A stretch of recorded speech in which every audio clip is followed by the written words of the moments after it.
Setting the stage for your Georgia Saturday, this is DawgNation GameDay.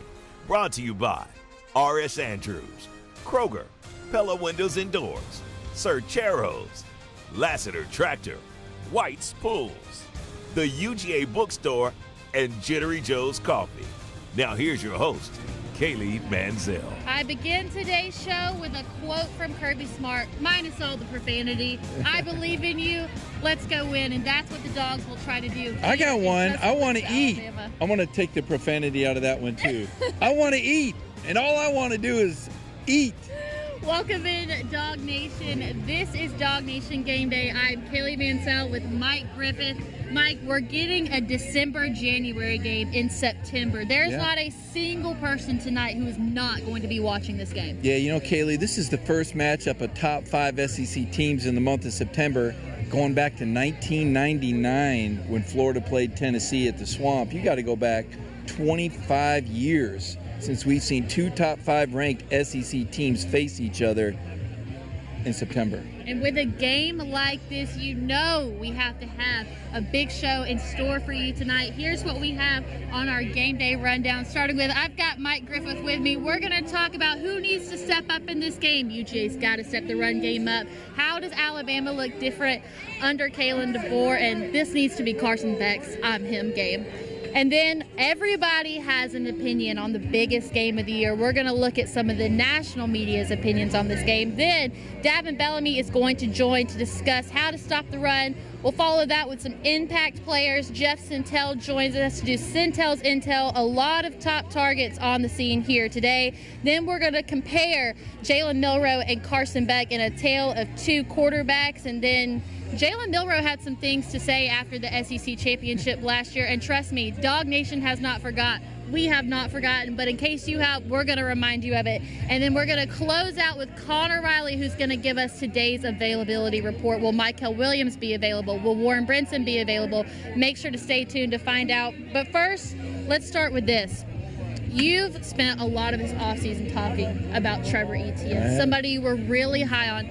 Was suspended for game 1, but so far this season, he's averaging 6.5 yards per carry, 78.5 yards per game, but 0 touchdowns, Mike. That has to change today. Yeah, I think so. I think Trevor Etienne's a real key to Georgia's attack. Georgia's got to get the run game going. I mean, we're going to talk about Jalen Milroe, but the best way to stop Jalen Milroe is keep him off the field. And that means ball control. That means time-consuming drives. That means an effective run game that also sets Carson Beck up. It helps Carson a lot if he can be in 2nd and 4 and 3rd and 2, because then you got the defense and run-pass conflict, like Todd Monken told us.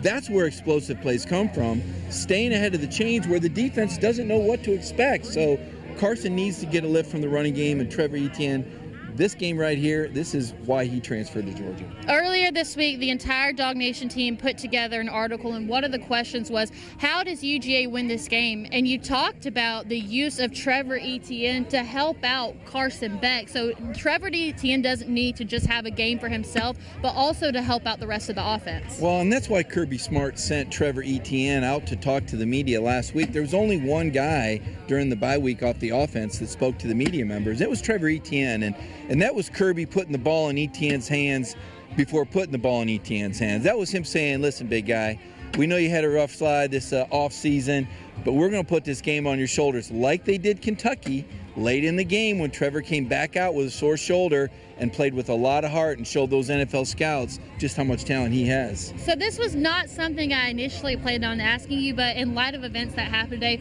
we've got to talk about it. The blatant disrespect that Georgia received after that close game at Kentucky, I'd like to see what everyone's saying now with Kentucky upsetting Ole Miss. How does that change the conversation around this game? Well, I think what changes the conversation is that you saw the value of playing good competition early. When I watched that game, Ole Miss wasn't tackling well. They hadn't played anybody. And all of a sudden, the guys they were trying to tackle were a little bit bigger and a little bit stronger. The line of scrimmage was a little bit more physical, right? And speaking of disrespect, how about game day?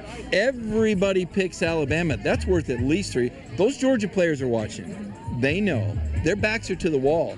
I mean, I can't imagine more motivation for a Kirby Smart team right now than all the disrespect George has gotten the last 2 weeks. So let me ask you this, because it feels like it could go both ways, and I'm sure that both coaches are approaching the conversation in this way. Who's the real underdog in this game? Because Georgia's ranked higher than Alabama, but nearly everyone that I've seen has chosen Alabama to win this game, again, giving Kirby Smart that motivation to tell his team. But in your eyes, who's the real underdog here? Well, I mean Georgia, because if you look at the money that was bet, the reason Georgia was favored by 4.5 when this came out was all off season, leading into the season. A lot of people are making this bet on this game before the season even starts. But if you've watched the betting line this week, it's shrunk all the way from 4.5 to Alabama being favored in some books and Georgia being favored by 1. All the late money, all the momentum, all the experts, except for us, are taking Alabama to win. They don't know what we know. I stayed at the team hotel, and I saw the Dawgs come in. And I've seen the Dawgs around the hotel, and let me tell you, lunch pails and hard hats. And Carson Beck, he traded in those $10,000. It were $10,000 Louis Vuitton bags, by the way. They really were. That he had earlier this year for the Tennessee Tech game. How do you know if they were real? Oh, they were real. Carson, the Lamborghini's real too, kid. And he had this little pathetic-looking, plain old gray backpack, and I said, oh yeah, the team's been getting on Carson. Carson has been humbled. Carson knows what he has to do, Kaylee. Well, if he wants to give anybody his Louis Vuitton bags and donates them, I'm guessing he if you're watching this, I'll take it. I'll gladly accept raffle them off, right? So the interesting thing about you is you cover Georgia now, but there was a point in time where you covered Alabama. There's a lot of differences with this team. They kept some of the same players, which I'm surprised about. But how is this team different under Kaylee DeBoer? Well, you know, you had that Nick Saban discipline and that hardcore mentality, and everything was business and everything was serious. And DeBoer's come in, and for the players, he's been a breath of fresh air. And there's a lot of happiness and freedom and easier systems, and they're riding that momentum right now, all that sunshine blowing. It's been good, and that can lift a team. But what happens when you get punched in the mouth? How do you respond to that? Do you need that discipline, those guardrails that Kirby puts in where everybody stays focused, they play with emotion but not emotional? Or is Alabama going to be able to ride that happy train? And I think the beginning of this game is going to be really important. I think Georgia needs to get to Milroe early before he can get to them, Kaylee.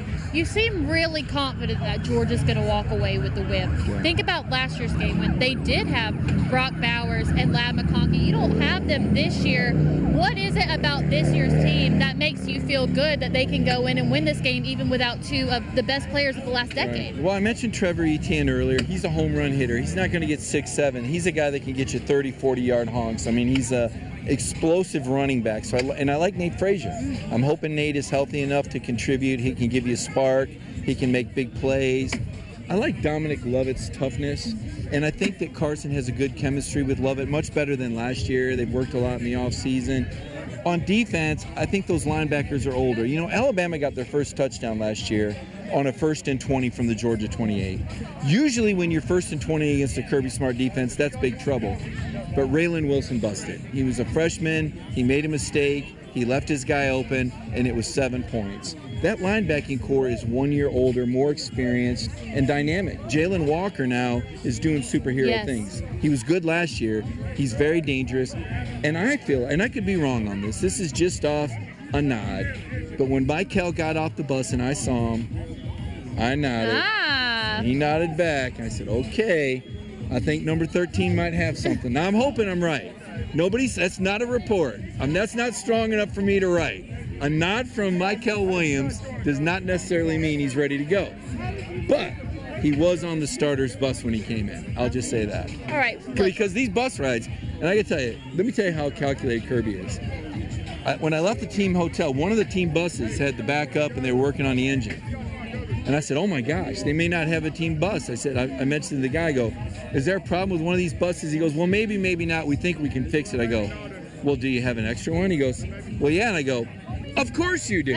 Kirby Smart will bring an extra bus to Tuscaloosa just in case. He's just the most prepared guy out there, Kaylee. Absolutely. Look, we're 4 games in. as of today. And I feel like one of the questions we kept asking ourselves all offseason still hasn't been answered, and that's who's the go-to playmaker out of this wide receiver group. I do feel like tonight we're possibly going to see that person emerge. In your mind, who could that be? It could be Dylan Bell. Yep. You know, I don't know that I think Dylan is in a category with George Pickens, but he is good after the catch, and Alabama has not played an offense this good yet. I mean, they struggled with South Florida, and you saw what South Florida did today, right? Just like Ole Miss. I mean, I was watching Brock Vandagriff out there look like Johnny Unitas or Joe Montana or Tom Brady, or pick your more current quarterback. I mean, he looked really good, and the leadership he showed, the poise, the ability to move and throw the ball.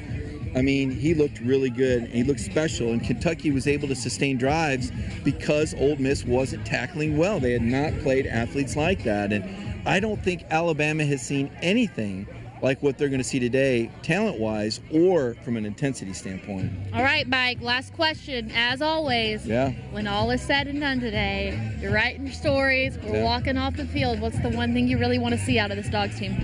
I want to see the run game get going. I want to see Kirby ball. And I know a lot of people are like, oh, no, they're going to run it and get ugly. That's what Georgia does. That's what they do the best. Now, when Carson needs to air it out, I think he's going to be able to do that. We saw that in the spring game, the G-Day game, that last drive. They've got that in their toolbox. They haven't had to really use that yet. They haven't had to go up tempo. But I remember something Kirby said in the spring when he said, it's time to let the cat go play. And at some point today, I think you're going to see Carson unleash some bullets downfield.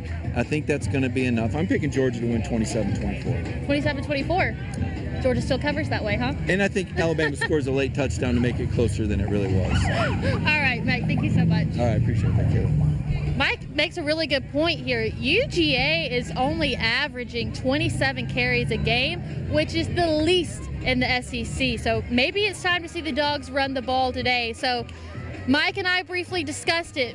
You guys have all seen it. The national media, the blatant disrespect that they have shown towards Georgia this week, it's been everywhere, and we've got the receipts here in just a minute. But first, I want to remind you that DawgNation GameDay is brought to you by Jittery Joe's. Of course, when we're in Athens, we are at the downtown Jittery Joe's location. We'll be there over the next 2 weeks, so make sure you guys come out and see us, always 2 hours before game time. And even if you can't make it to the game day show, make sure to still stop by Jittery Joe's. The coffee's so good. Download the app. That way you get 10% off your first drink, as well as skip the line. And let me tell you, that coffee's so good that sometimes there is a line. So download the Jittery Joe's app and make sure to come visit us next Saturday at 1:30 at the Jittery Joe's downtown location. All right, Dog Nation. The folks on game day aren't alone in their praise of the Tide. Cody Chafins has more on what the national media is predicting from this game. Everywhere you turn this week, someone's got a prediction about the tussle in Tuscaloosa. I'm riding with the Tide. I think Alabama wins. Milroe plays well. Right now, I'm leaning Bama in it. I worry about Georgia's ability to create explosive plays. I think the sign's pointing toward Alabama. I lean Bama. I think it's going to be a high-scoring game. You can work on the ball handle your business. I think they're going to find a way to get the job done here. So I'll take Alabama to win the game outright. I'm going to take the home team in Alabama on the money line. And yes, a lot of them have been in favor of that home team, something that has not gone unnoticed in the Georgia locker room. Yes, we definitely have like a chip on our shoulder because we're obviously another good team just like they are, so people can say what they say about the game and predictions, and so just trying not to let that bother us and play the game like we do any other game. And coach tells us we don't got to do anything else different to win the game that we do at practice, so just take what I do at practice and take it to Saturday. While Arian Smith assures us that the outside chatter won't affect the Dogs, his awareness just tells the whole story. And while that motivation's been found in Athens, over in Tuscaloosa, new Alabama coach Kalen DeBoer has been trying to use the fact that his team are home underdogs for the first time since the George W. Bush administration to fire up his troops.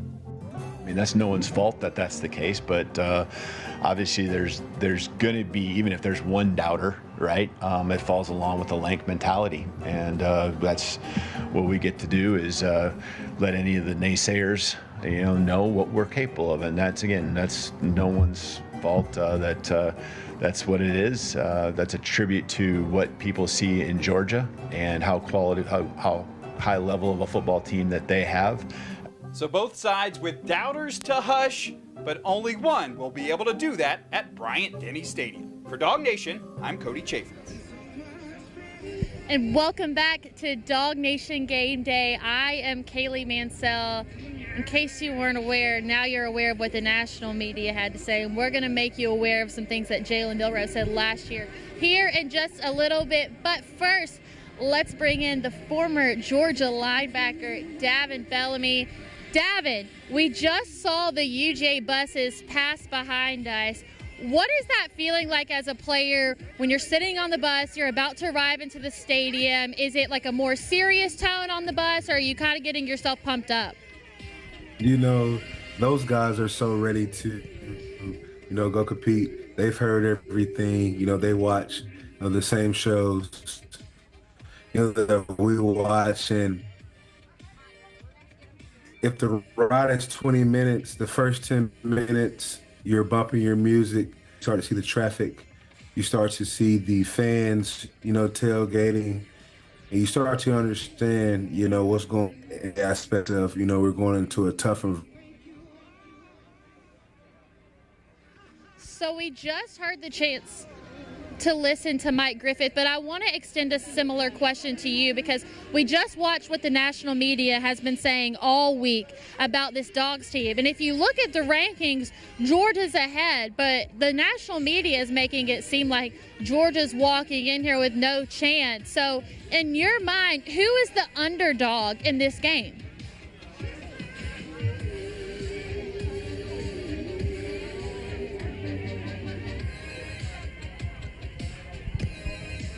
All right, so it looks like we may have lost Davin. That's okay. We'll get to him when we can, but let's go ahead and get started on our impact players. Let's just go ahead and get to it. I feel very passionate about the impact players that I have selected for today. I mean, really everybody needs to have a breakout game. There are still a few players on this Dawgs roster like Dylan Bell and Oscar Delp that I don't feel like that we've seen their best. So it was really hard to only choose 3, but let's start with this one. We've got to go Carson Beck, and not just because Carson Beck was a former Alabama commit, but I think we've all been sitting around waiting to watch Carson Beck have this grand performance. The national media hyped him up so much over the summer, but we really haven't seen that I'm him game from him. If you look at the stats we have, these are from this year, but this is where we're going to find out where Carson Beck was made of. We're here at the DawgNation Invasion in Tuscaloosa behind enemy lines. I've been talking to everyone out here, and the biggest question that I've gotten today is, how do you think Carson's going to play? I don't think it has anything to do with preparedness. I don't think that Carson Beck can be more prepared for this game than he already is. Having 2 weeks between bye week and game plan for this week, I know that he's going to come into this game knowing everything, but we're going to have to see those explosive plays like we saw in the second half of last season. Mike mentioned it. That's going to be a key factor into today's game. I think Alabama has a really young secondary. I think our pass catchers are the advantage, but the question is Carson Beck going to be able to get the ball to them? And we're going to find out later. Now, next impact player, the next 2 are going to be on the defensive side of the ball.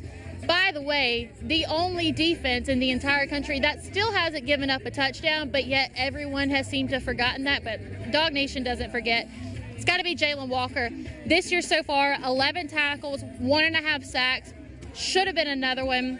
And last year in the SEC championship, he had 2 sacks and played less than 20 snaps in the entire game. He was a good player last year, but this year he has really become the blossoming star of this team. And Alabama's run game is absolutely ridiculous. Between Jam Miller, Jalen Milroe, and Justice Haynes, that linebacker group, that's going to be one of the key position battles. And Jalen Walker seems to just keep getting better and better. The way he was able to maximize his time last year in the SEC championship, now with him being in a more full-time role, I think that this is a game where if you already didn't know who Jalen Walker was, you're going to know who he is tonight. Last one. This one was tough.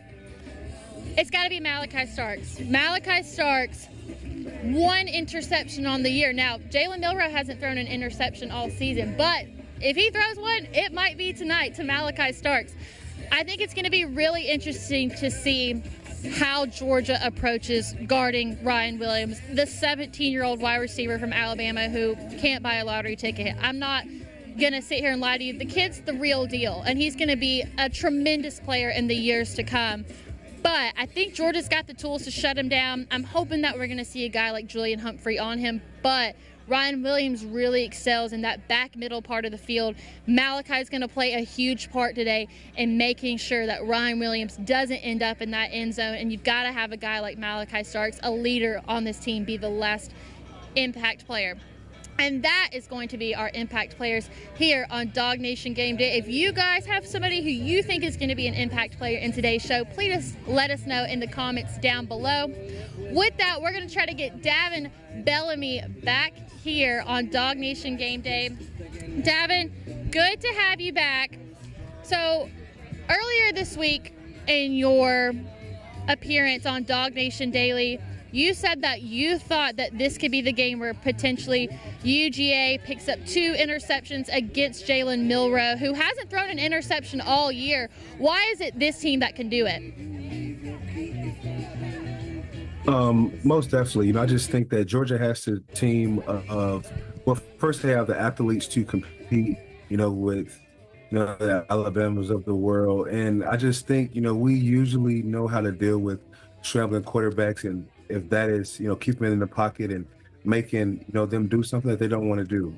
The main thing of a Georgia defense is, to take away what you do, the best. So I definitely think, him running around and extending plays will help those wide receivers out. And if we take that away, then, we'll make him be more of a pocket, traditional quarterback passer.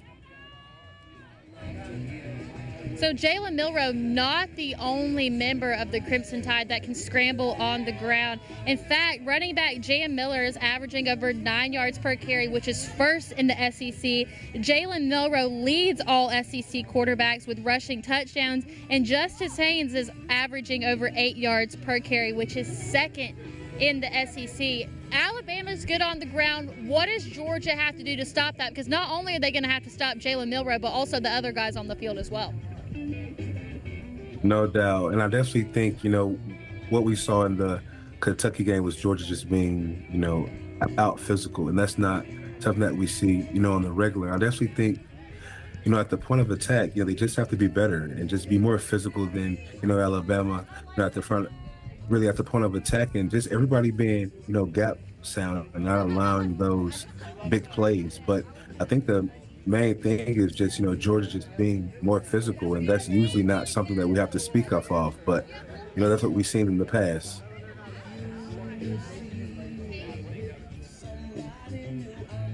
Every game on the road in the SEC is a big game, but there is no stage bigger than this one. You played in some really big road games while you were at Georgia. The one at Notre Dame comes to mind. When you think about the bigger road games, not your Mississippi States, but games like this, how different is it? It's so different, and you understand you're going into a hostile environment. But, the mentality that Georgia teams have is, we're burning the boats. And, the only way we return is if we conquer this land. There's no retreating. So those guys are definitely going in there with warrior mentality and definitely, understanding that, calls may not go our way. They may make their big plays, but we just have to keep fighting and just keep chopping wood and just take every play, in his own sense. And just that warrior mentality is definitely something that Kirby Smart teams have, on the road.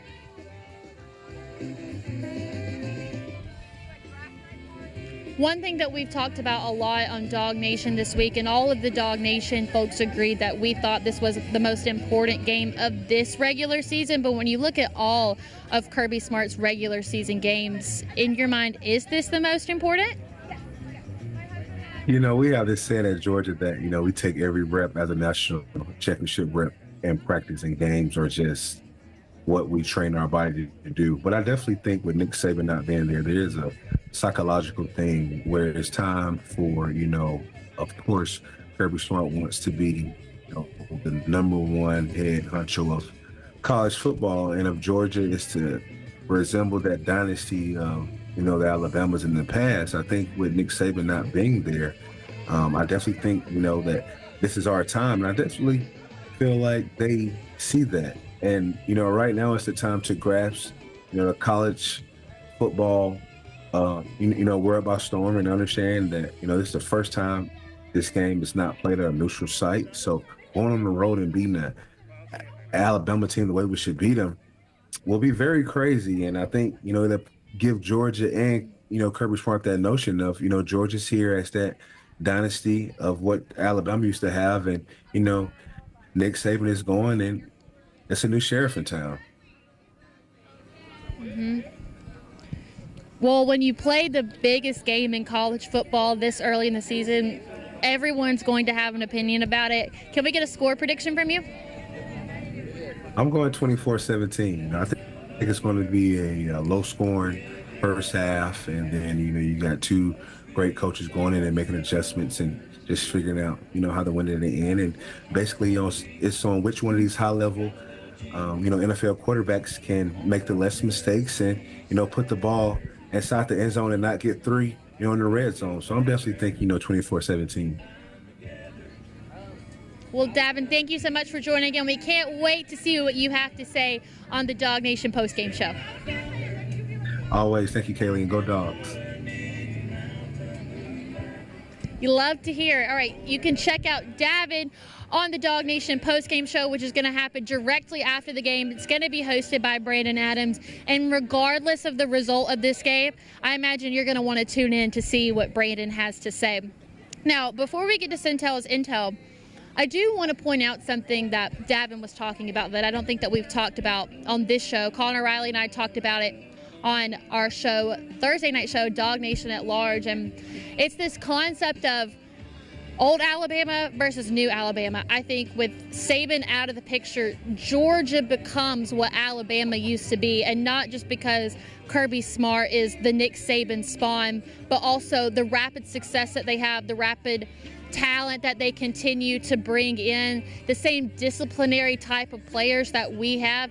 We are the closest thing to what Alabama was, and now Alabama has this new complete thing with Kalen DeBoer, and they're not the same program that they once were. And so I feel like today is a matter of old versus new. And with Nick Saban out of the picture, I think that this is the most important game, like we asked Davin, because you have to get over that hump. The dragon has to be slayed. You've got to let all the naysayers know that Georgia is now the standard in college football. Now, there's a lot of similarities between Alabama and Georgia, including the fact that they tend to go after a lot of the same recruits. Alabama will be hosting various top Georgia recruiting targets. I sat down with Jeff Centel earlier this week to hear more about it. This is Centel's Intel.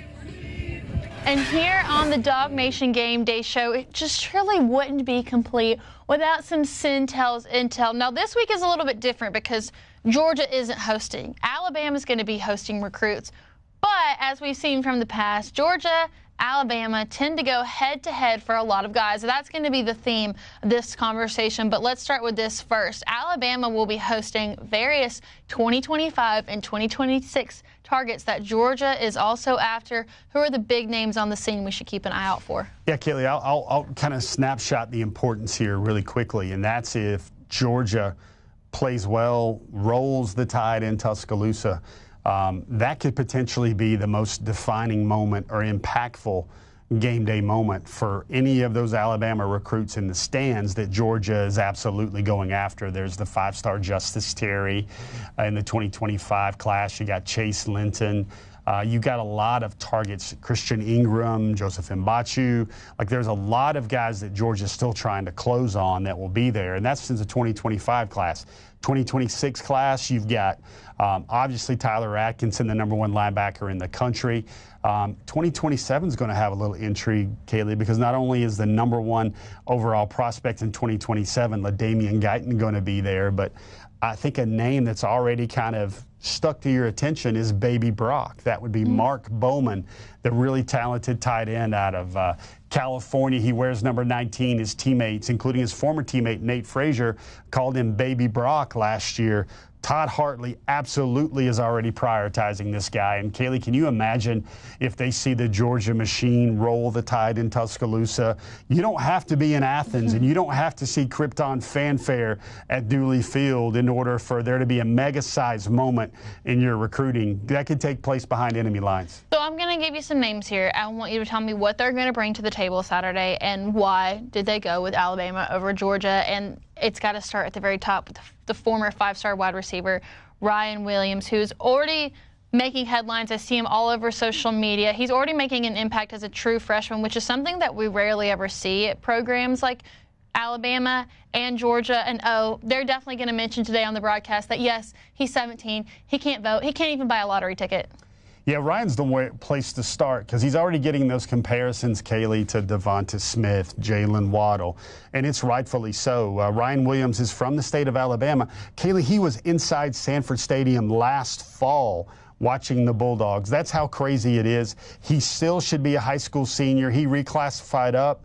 And you can do that at the skill position. But I'm going to tell you, Kaylee, I have a lot of my roots as a reporter in Alabama. I spent 10 years, 8 years of my career in Alabama. I still know a lot of those really hard-working coaches in the state of Alabama, and they've told me for the longest time that Ryan Williams is as good as anyone they've seen in the state of Alabama. Like they said, he is like top 2, top 3 all-time high school player good. So there was no surprise to me at all when I saw him not only show out really early on the stage, but start for Alabama, make big plays for Alabama. I think Georgia's going to find a way to get Dalen Everett or Julian Humphrey on him as much as possible. I feel like one thing that Georgia and Alabama have always had in common is the size and the strength at the line of scrimmage. So we have to take a look at offensive lineman Tyler Booker. How is he going to match up with our defensive line, and what made him lean towards the Tide? So it was really close. Tyler Booker really loved Georgia. Did you know his best friend, perhaps in the whole world, is Georgia freshman corner Ellis Robinson IV? They both came from New Haven, Connecticut, and they're in the SEC. And, you know, Booker hosted him because he's been in Tuscaloosa for a couple of years. Booker hosted him on his official visit. Ellis was a guy that Nick Saban in Alabama really, really wanted, and Georgia was able to close the deal with Ellis. And you see this guy, massive offensive lineman, you know, when Alabama didn't have their premium offensive lineman earlier in the season, they struggled, and Tyler is one of the best they have. If you haven't watched our Wednesday night before the Hedges show, you should go back on the DawgNation YouTube channel and watch it, because one common theme that we've been seeing is that it looks like Alabama and Georgia are all in on defensive linemen right now. You can't get enough of them, so we have to talk about Tim Keenan, the defensive lineman. Now, there's some questions with the Georgia offensive line with Tate Ratledge being out. How does he match up against this new Georgia O-line we're going to see? Tim Keenan is a difference maker. He's out of Ramsey High School in Birmingham. So Georgia, he must have taken 5, 6, 7 visits to Georgia like he did, like Tyler Booker did, like a lot of these guys did. And they took their officials to Georgia. But Tim Keenan is a man in the middle. And let me tell you, Kaylee, you know why Georgia is struggling right now besides the injuries to guys like Michael Williams and Xavier McLeod and Warren Brinson and, you know, Jordan Big Baby Hall. Think about Georgia's 2022 recruiting class. Those guys should be the grown men in the middle of the front right now. Barry Alexander transferred off. He's with USC.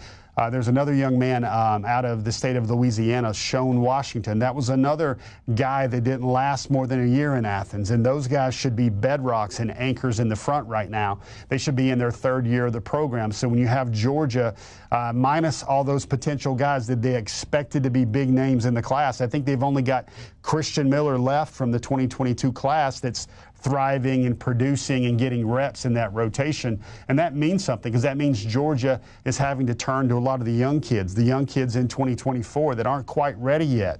And right now, without Jordan Big Baby Hall making a big impact because of injury, no fault of his own, you really don't have any of those 2023 defensive linemen that are really, you know, coming after it and hunker down and making a lot of plays for Georgia right now. So this one hits a little bit close to home. We have to mention the running back, Justice Haynes, out of the state of Georgia.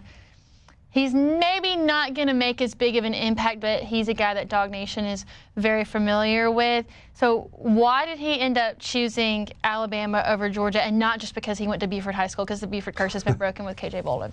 Yeah, I think, Kaylee, you know, he's the legacy. This is the hobnail boot, P44 Haynes legacy. And, you know, Veron always told me he wanted Justice to do his own thing. And, Kaylee, I know this is going to sound crazy, but that family, Justice specifically, just like the culture fit better there in Tuscaloosa. I don't know if we say that often, that Tuscaloosa's culture, the football culture, the business-like aspect, you know, Justice, you know, and even Caleb Downs is the same way. Both of those guys looked at Alabama as more as that Fortune 500 type program, a Tom Ford suit type program, compared to kind of what they saw in Athens. And, you know, Justice, great talent. He probably would be getting more carries right now for Georgia, especially in the first couple of games, than he's getting in Tuscaloosa right now, given Georgia's backfield. But I know Justice's family. I know he works very hard, and I think Justice is going to see his star continue to rise in Tuscaloosa. We have to end like this, as we always do. What's the one thing that you're hoping to see out of this Dawgs team? I just want to see them kind of fight. I just want to see them kind of at least have that closing punch they didn't have in the SEC championship game against Tuscaloosa, where, listen, injuries are part of football. You know how Alabama talks all in all about Georgia's national championship was tainted by receivers? Well, Alabama's national championships were tainted by injuries to Georgia. Outside linebackers, DeAndre Walker comes to mind. Nolan Smith didn't play in a lot of those big games as well. Darnell Washington didn't play in a lot of those big games as well. So, like, for me, I just want to see Georgia. Last year, the last time these two teams faced, Brock Bowers and Ladd McConkey were in optimum health, and they were probably 80-85% of themselves. But this is a chance for Georgia to find out, can Carson Beck, can the passing game, or will it be an old-school Georgia football game with defense and run game? Kaylee, I think Georgia has to be able to run the ball in Tuscaloosa to get Carson Beck comfortable with the play-action shots and the vertical passing game. It's going to be tough. It is always tough to win in Tuscaloosa, but Texas somehow managed to find a way and come in there and blow the doors off even one of Nick Saban's teams. And for me, this is a little insidery thing that I don't think I've shared anywhere, so I'll share it on our pregame show. Oh, you waited till now? I'm saving the best for Kaylee's pregame show. I really feel like maybe Kirby Smart overthought things when he's dealing with Nick Saban, because he knows how Nick Saban thinks, and he knows every reaction and every adjustment and everything that Kirby might do, because they've sat together, they've thought together, they probably share half the same brain cells collectively as defensive-minded guys and play callers. And I think now Kirby not wondering about, hey, I know Nick's going to do this, or I know Nick's done in the past. Maybe he might just come out, let things go, trust his football team. Maybe, you know, collectively take in the advice of all of his coordinators and all of his coaches and figure out that Georgia's roster collectively is every bit as good as Alabama's right now. And I still believe Georgia's staff, full of SEC veterans, know how to win in this league more than all these Pac-10, Pac-12 carpetbaggers that came over from Washington. Well, here's the good thing. Here in just a few hours, we'll finally be able to stop speculating, and we'll actually know. Jeff, thank you for your time. All right, and you can check out Jeff Santel and myself every Wednesday night on Before the Hedges with all things Georgia recruiting at 7 o'clock on all DawgNation video channels. When we come back, we're going to look at the dog walk and also a side-by-side comparison of Jalen Milroe and Carson Beck. We'll be back in 60 seconds here on DawgNation Game Day. Nothing makes a house feel more like a home than quality windows. So trust the professionals at Pella Window and Door of Georgia. We'll equip your home with energy-efficient windows and doors just right for you.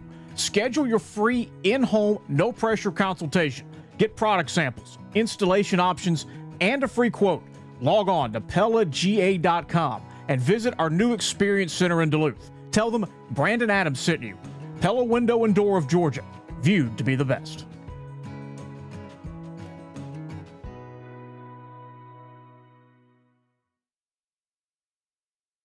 There's never been a better time to put in a new luxury pool. From custom designed concrete and finishes, we can build the dream pool to turn your backyard into a vacation destination. When my wife and I decided to get a swimming pool, we knew we had to go with the best at White's Pools. They made the process real simple for us. We got a chance to design exactly what we wanted. It was great for our family. We're enjoying it every day. White's Pools has been the ultimate choice for thousands of homeowners in Atlanta. Visit us online and book your custom pool design today. DawgNation GameDay is sponsored by Cercheros, Lassiter Tractor, White's Pools, and Jittery Joe's Coffee.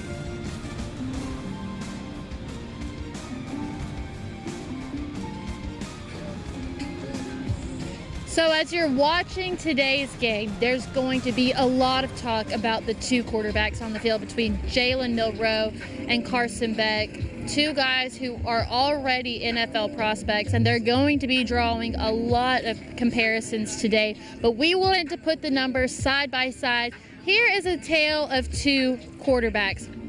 I think we know that Jalen Milroe's strength is not just through the air, but also on the ground. And Carson Beck, from what we've seen, his strengths are in the air, but when you put it side by side, Carson Beck has more passing yards on the year with 680, way less rushing yards, but that's to be expected. Now, here's where touchdowns come in. They both only played 3 games. Carson Beck only with 7 passing touchdowns on the year, no rushing touchdowns, and Jalen Milroe had 8 passing touchdowns and 6 rushing touchdowns. Both completions are in that 67%, 68% area, but the thing to pay attention to here on this graphic is neither quarterbacks have thrown an interception this year, which shows you that they're at the highest level of competition in the SEC. I doubt either one of these guys is going to be making the little mistakes today. They both understand the importance that comes with this game, and it's going to be an all-out battle. The skill players are really going to have to assist Carson Beck today in his tenure of this game to make sure that the Dogs come out on top. Now, Jalen Milroe had a lot to say after the SEC championship last year when he claimed that Georgia didn't want to play for 4 quarters. I've heard a lot of chatter about that here at the DawgNation Invasion. And guys, keep in mind, we're going to have another one of these in Austin, Texas. Make sure to check out DawgNation.com/tailgate so that you can join us for the next DawgNation Invasion. But look, Jalen Milroe had a lot to say, and let me tell you, those Georgia players are aware. The national media is aware, and now DawgNation, we're about to make you aware. I'm big on body language and looking in the opponent's eyes. They look defeated and they didn't want any more. You know, our team knew it was going to be a 60-minute game, and Georgia didn't believe in that. Yeah, I mean, we're aware for sure. We're aware. Last year's game, left a bad taste in my mouth, and I can't wait to prepare to get ready for that game. Of course, that game is still makes me feel a certain way, so I'm definitely looking forward to playing them. It lingered a lot. Personally, just kind of stopped us from getting to where we wanted to go. A lot of our guys, they want to use that as motivation. A little tough because that was our first loss, at least my class, for us coming in. So, just kind of wanted to check that box off, just do the right thing.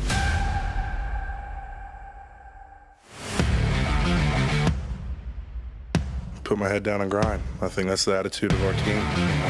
This is a hell of an opportunity for our kids, our program, national stage. We have an edge about us that we don't want anybody in our end zone, and we will do what we have to do so. We believe that we're very strong and physical and fast, and that's how we play the game of football. Intensity is there, I think the energy is there. You don't ever have to worry about them on this week. You got to be careful not to leave it all on the practice field. It's the reason kids want to come to Georgia. They say, I want to play in games like that. It's fun, really. It's the kind of games you dream about playing as a kid, a big game like this. They're a real talented team, we're real talented, so it's going to be exciting. We definitely have a chip on our shoulder because we're obviously another good team just like they are. You can compare it to many programs. I mean, there's not many like it. The G speaks for itself.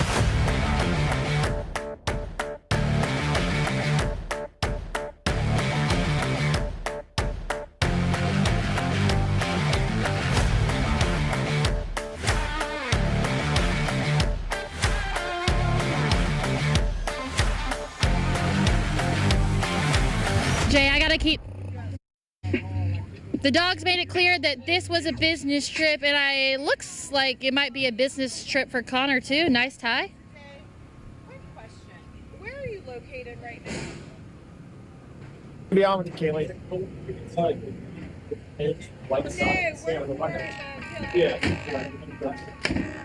Yeah, I feel severely underdressed now, which is not usually the case. The last and final availability report just released at 7 o'clock Eastern time. We're waiting on the status of Jordan Hall, Warren Brinson, Michael Williams. Connor, what's the scoop? Yeah, so Michael Williams listed as a game time decision. We'll sort of see. That's been reported up until today. I think the over-under is about maybe 10 snaps for Michael. Can you get something out of him?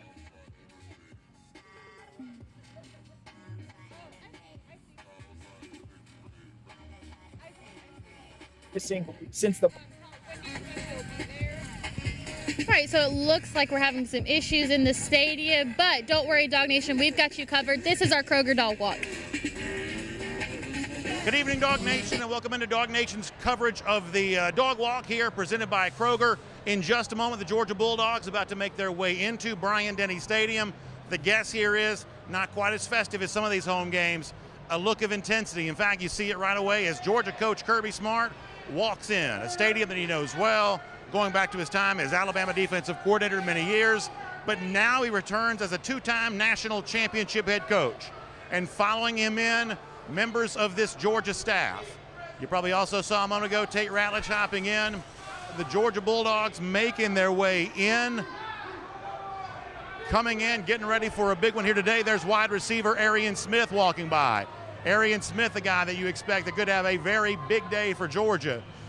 There's Trevor Etienne coming by. Xavier Truss, the Georgia offensive lineman, walking by. Oscar Delp coming on through. Georgia Bulldogs making their way in. You see offensive lineman Dylan Fairchild right there. Fairchild saying this week that he knew what had been said by Alabama and its quarterback Jalen Milroe. Obviously Tate Ratledge unavailable here today. Mikel Williams coming in here right now. You'll get a look there at that ankle. How much can he support that today? How many snaps can Mikel give these Georgia Bulldogs? That's going to be a huge storyline. Chaz Chambliss going to walk in here right now on his way in for a big football game. Georgia making its way into the stadium. Georgia quarterback Carson Beck, a little more subdued than he has been. Obviously looking great. Got what appears to be almost like a Louis Vuitton style belt on, dark color suit, after wearing a much lighter, much more flamboyant look in previous weeks. There's Christian Miller, a defensive lineman who played a lot against Kentucky. But today the expectation is maybe a little help. More from Warren Brinson, more from Xavier McLeod, as Mary Beth Smart, the first lady of Georgia football, she now comes in. The Georgia Bulldogs getting ready for Alabama here today. Making their way in, the Dogs continue to come through. You're going to get a good look at Branson Robinson. How sharp does he look? With the turtleneck, with the plaid print there on that suit. Quite a fashion statement from him. Georgia buses all lined up here, continuing to make their way in. See Jarvis Jones, one of the key UGA staffers here. As the Dogs are getting ready, Alabama fans all over the place.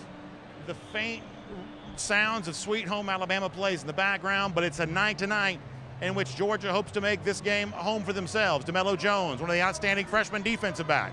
Here's Georgia offensive coordinator Mike Bobo now walking through as Georgia continues to come on in here. Obviously, our Dog Walk coverage brought to you by Kroger. Make sure you stop by your local Kroger. Game day favorites, everything you need to get stocked up. Got a bunch of folks coming over to the house tonight. Try to keep a good thought. Try to stay happy. Let's stay tuned and all look forward to having plenty to celebrate here today. So the Dogs are making their way in. The Dog Walk here going to roll on. We got big coverage all day long here as well on DawgNation.com, the Dog Nation video channels. Obviously, Kaylee Mansell right now for our Dog Nation pregame. We'll see you after the game tonight from down on the field at Bryant-Denny Stadium as John Jackson walks in here. How about all 6'10" there? You love to see that. KJ Bolden on his way in there too, supporting the Louis Vuitton bag there. We'll see you tonight for the Dog Nation post-game show after the game. big one here today, Georgia and Alabama. Stay close to Dog Nation all day long. Thanks to Kroger for the Dog Wall coverage. We'll talk to you soon right here on the Dog Nation video. So it looks like we're going to try to get Connor Riley back here on Dog Nation Game Day. Connor, I just have one question for you, and that's how do the Dogs win today?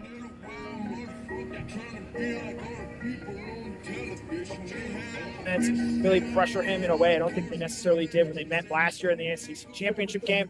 Offensively, take those deep shots, find those middle of the field routes to guys like Dylan Bell and Dominic Lovett. If you're able to get the passing game going, I think that's the key to victory for the division. Limit explosives on the defensive side of the ball and find some of their own on the offensive side of the ball, led by quarterback Carson Beck.